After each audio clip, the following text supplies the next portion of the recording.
So now that we've gotten an idea of how the code works when it's working properly, we're going to talk about things that can mess that up, starting with mutations. Underground nuclear test area. A lot of very odd-looking prairie dogs.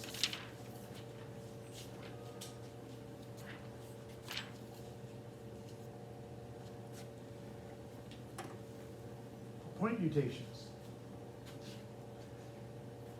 A change in a single nucleotide in a sequence.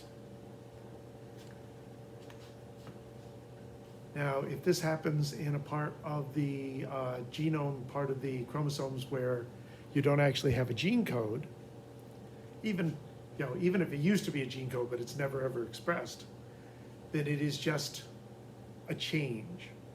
And for molecular clock purposes, that's what they look at. They find stretches that are not functional, so far as anybody knows, and that's what they track the changes in, assuming that the changes will appear randomly and there won't be any selection against them to make them go away. That may or may not always be true. There's some stretches of the genome that are remarkably similar across huge swaths of living things, and we're not really sure what they're doing, just that apparently they don't like to be messed with. So there's two basic changes, one of which is relatively small, and the other one which is major, but it's still a single point mutation. Here's a point mutation where instead of a G, you wind up with an A in the system, and instead of a glycine, you wind up with a serine. Similar amino acids. It does change the amino acid. If it was in a very particular critical spot, it could change the function of the protein in significant ways. But the odds are it's not going to change much.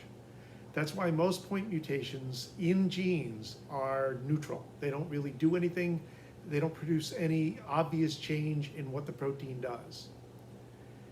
If they do change what the protein does, like whacking something complex with a hammer, maybe you'll adjust it in a way where it works better. Chances are, if it works differently, it's going to work worse. So changing that is likely to do nothing, do something bad, or very, very rarely do something better. This is different. This is a deletion. You can also get a substitution where instead of a nucleotide not making it into the, you were making a copy and somehow you skipped over one, or one got stuck in between where there didn't used to be one. That's a substitution. But both of those, you've got your codon, you've got your codon, you've got your codon. Now you've bumped this codon up one slot into this place. That changes this, but it changes everything downstream of it. If you had an insertion, you bump everything one spot down. And that is very likely to change all of the downstream amino acids. It's called shifting the reading frame. And it is much more likely to do something really, really bad. One of the advantages of spliced genes is that this reading frame will continue to the next splice point, and then it'll be picked up right after the splice point. So it doesn't necessarily go from that point all the way to the end of the gene. It just goes to the next splice point if that gene is being spliced. So it may affect, a strand of, X numbers of amino acids inside the overall protein, which still could, largely screw it up, but might actually produce a fairly interesting change. I'll come back.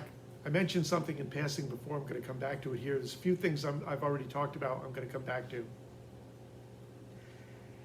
So you get a mutation in an individual, and it produces a non-working version of the protein. It screws up the protein enough that the protein doesn't do anything bad, it just doesn't work. But you've got two copies, at least, so that's typically recessive.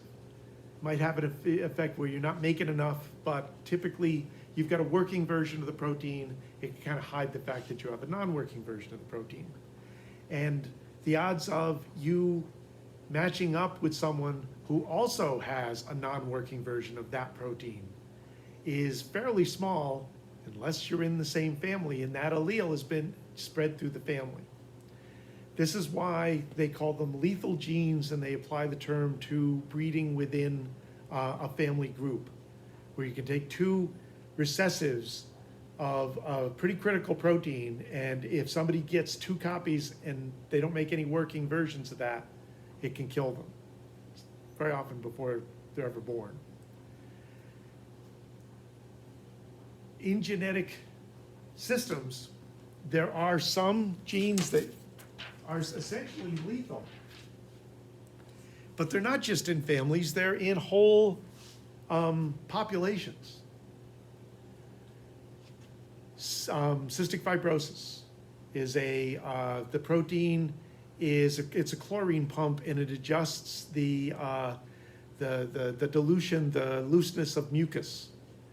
Is if you can't move the chlorine properly, the mucus forms too thick, and it doesn't move in your breathing system and your digestive system properly, clogs everything up, and can be extremely dangerous. And most people with untreated cystic fibrosis don't last, maybe a couple of decades they last before it kills them.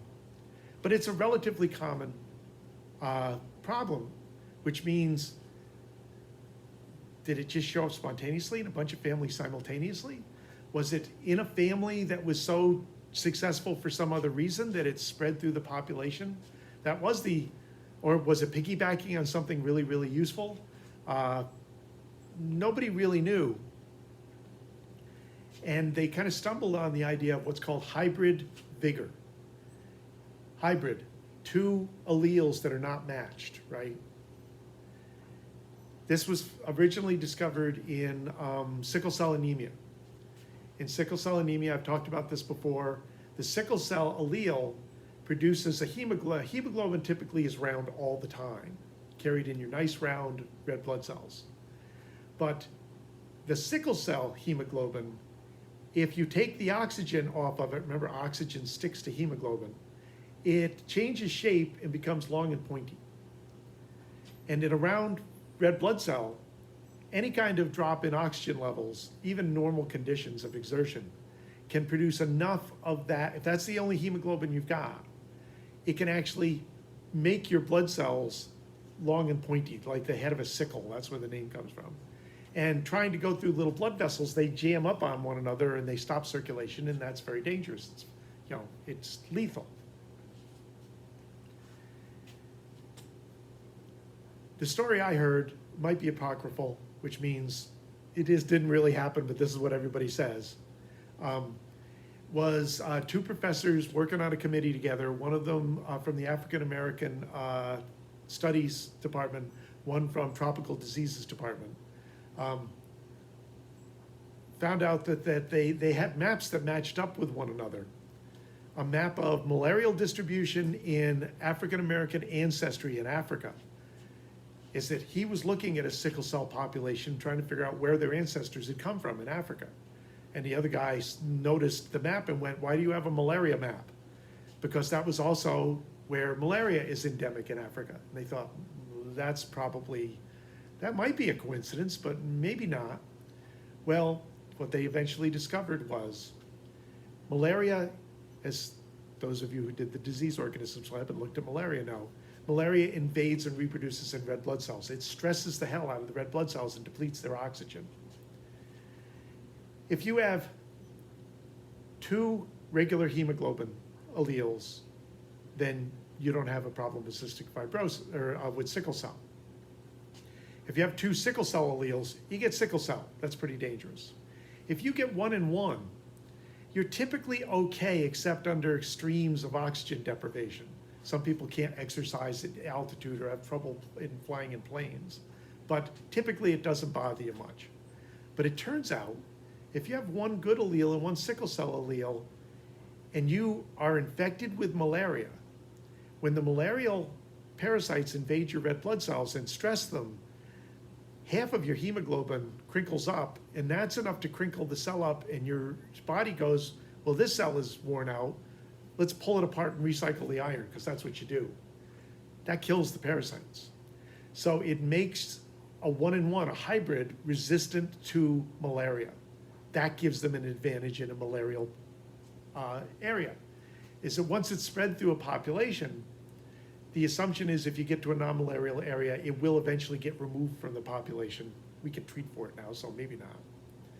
Cystic fibrosis produces a resistance to diarrheal diseases. There's a number of diseases like dysentery and other sorts of things where the presence of a disease organism pulls water out of your system, dehydrates you, depletes you, makes you prone to death from that and death from other things. Very, very dangerous. If you have one cystic fibrosis allele, it's much harder for them to pull that water out of you than it would be if you had two regular genes at that chloride pump location. So hybrid Vigor, Tay-Sachs disease, resistance to tuberculosis, a number of other things where a mixture of what's considered a bad allele in certain mixtures, sometimes in multiple gene traits also, can confer advantages that will make it spread through a population and become somewhat common because it's not as bad as we thought it was.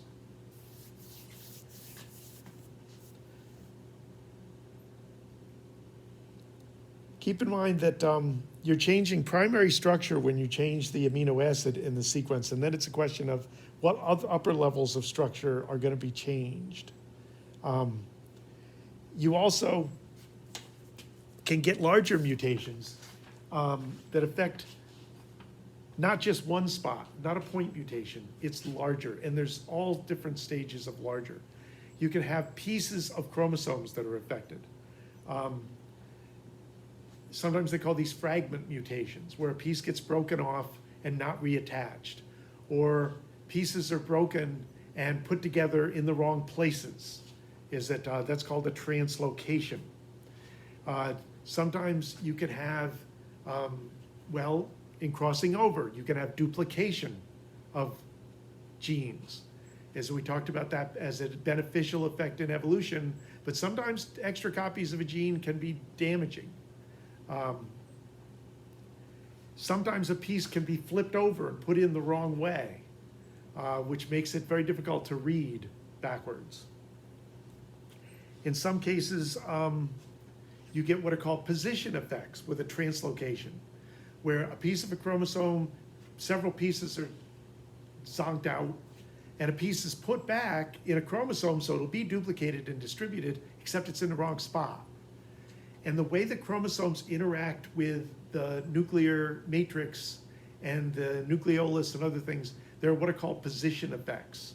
We're moving genes from one place on a chromosome to another place, even on the same chromosome, but on other chromosomes, can make them harder or easier to access, make their usability different.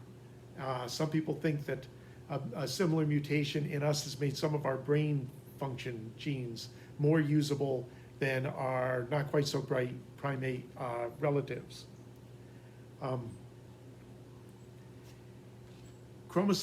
Whole chromosome mutations, where you get one whole chromosome that doesn't go where it's supposed to when a cell divides.